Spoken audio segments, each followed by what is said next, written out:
I want to welcome back dear friend Brett Kriebel. Brett, where are you?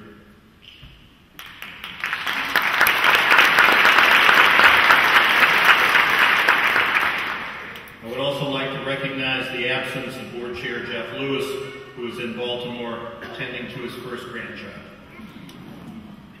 And I'd like to thank the Colonel, who without much notice bunked Thursday night with what started out as 25 of you, who asked to camp out. Colonel, thank you.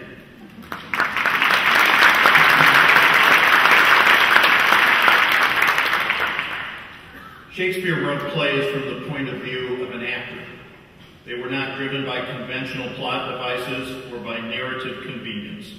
They often started out of nowhere and ended less than convincingly. They were driven by the delineation of character and by the time it took, often 4 hours, to tell the truth about human beings. These plays were written by someone who changed the narrative contract between an artist and his audience. Plays written by someone who eschewed boundaries and limits.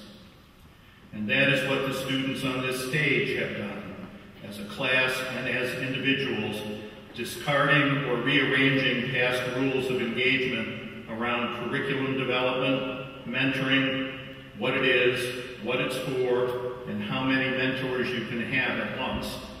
Change the rules for research and portfolios to open up inquiry, finding the truth wherever it is, extending the range and depth of our core values, finding new voices that push through to novel ways of expressing beauty, while confirming and reinforcing the ties to our community. All of this has deepened and authenticated the way we teach and learn and live together. It is messier, it takes much more time, and it is far better. Shakespeare would be pleased. We were and still are a full contact, meaning everywhere kind of school. It is exhausting and exhilarating. Yes, it is worth noting that our now very student-centered school began the only way it could, designed and driven by adults. Founding board members had located the territory of our school beyond geography, writing the mission, writing the core values, critically living them as they envisioned university. And as founding faculty, we drew the map, made relationships matter, closed the gap that typically separates and then eventually isolates students and teachers. We gave learning a human face.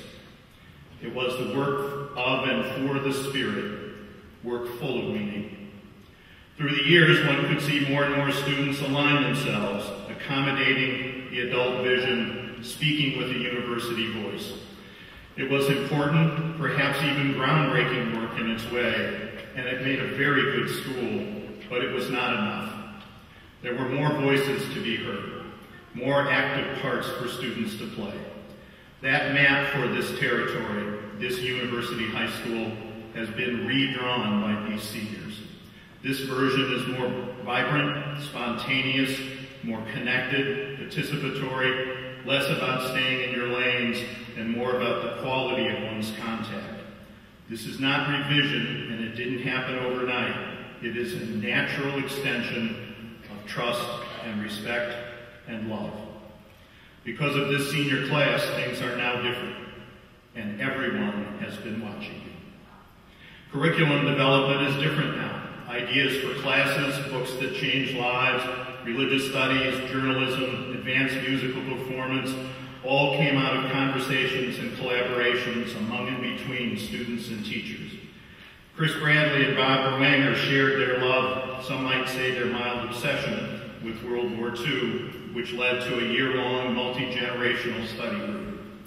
Conversations between Kristen, Tasha, and Amelia led to a mixed and matched senior project / AP portfolio whose highly unconventional content and exceedingly theoretical reading list matched its structural creativity, allowing for a dazzling sociology of individual images and an argument for a more fluid, less reductive view of gender. The combination of research, writing, and images broke new ground in the way serious work gets done here.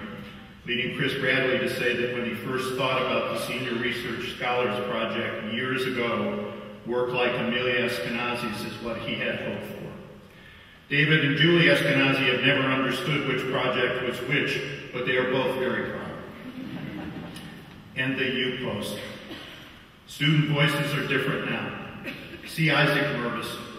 The U-Post has changed the character of student conversations, expanding what is said, confirming the importance of saying it. And students read it.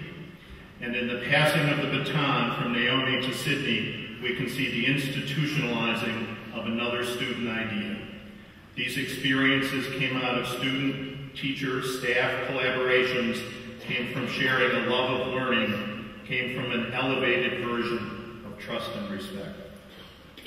I always wonder about schools that talk up their teaching and learning cultures only to find that hardly any students teach or want to become teachers. That is not the case here, and our seniors have affected that calculus as well.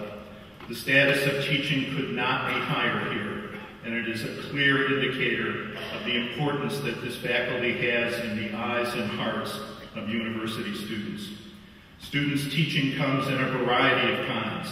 Naomi's assumption of a traditional front-of-the-classroom instructor role, day and night tutorials, the countless informal collaborations in which wanting to know or wanting to be better prepared is a common goal and a shared responsibility. You are making teaching and learning into the way you approach the world. Several of you aspire to become teachers and coaches as your life's work. Why wouldn't you? And finally, you have taught us about relationships. Mentoring is different in kind than it was before. You seek relationships with multiple adults and with teachers you don't have in class, drawing another new map for how university can and should work. I believe your investment in relationships is the kind of learning the founding board had in mind when they wrote this part of the school mission: expand hearts and minds and nurture excellence. The adults are no longer always out in front, and we are all the better for it. There are many images, sounds, and developments from this year that will resonate with me for some time. I love that Maggie Dean was elected as your keynote. It speaks volumes. The school year started for me last summer when the basketball team went on their LA trip and played a school named Sage Hill. Sage Hill started in the same year that university did. One difference was that they started with a $35 million built-out campus. And another difference was when we went to play them in basketball, we won.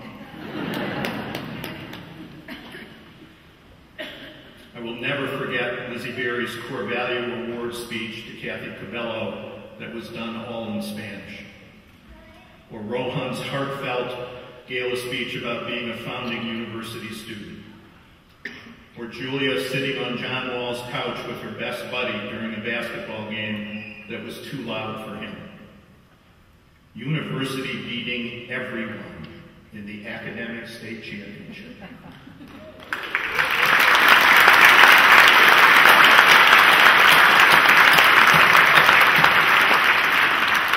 The students, mostly young women, who crowd around Jennifer's desk.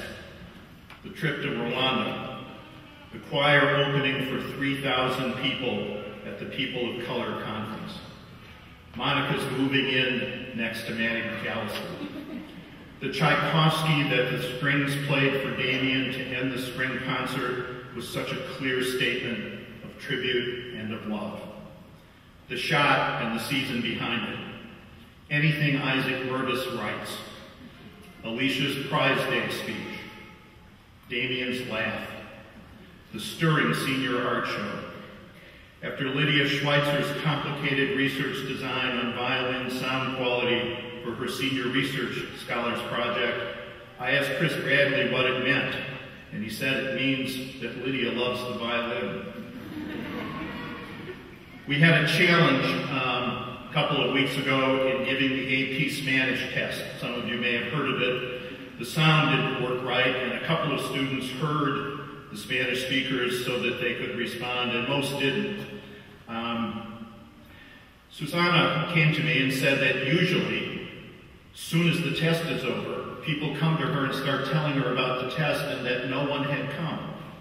So she met with the class the next morning and asked them, what about the test? And there was a pause. What had happened in between is they'd gotten together, 14 of them, after the test and said, we can't tell her, she'll be heartbroken. And I will end on this note.